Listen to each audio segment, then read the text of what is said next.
He does emphasise his record in the military quite a lot, and it is impressive, there's no doubt around that. But when it comes to economic policy, we haven't heard that much from Tom Tugendhat. And it does sound like this is a race that is developing to be much more of an economic race, much more of a tax and spend, inflation, all of these issues. These are the big issues that people face in their lives right now. And all the polling and focus groups suggest that this is what voters want to hear about. What is Tom Tugendhat's pitch on the economy? Is he a small state, low tax kind of Tory? What would he change?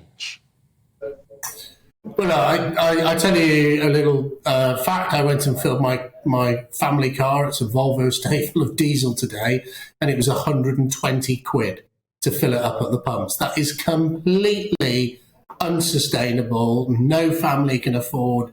Even people with high incomes like members of parliament, you cannot afford to be spending 120 quid filling up your family Volvo or your family car. And where he's been really clear that not 5p off fuel duty, he will immediately knock 10p off fuel duty and then put it under review, because we've got to break this grip of diesel and petrol prices on families' budgets. But I talk to my constituents, they are not particularly interested in the machinations of the Northern Ireland Protocol. What they want to do is they want to have a government that is on their side, a government that is rapidly going to get to grips with this cost of living crisis, which is crippling families up and down this country. It's not just the cost of fuel, it's the cost of childcare, it's all of those bills coming in. There's a little bit too much month and not enough salary to fill it.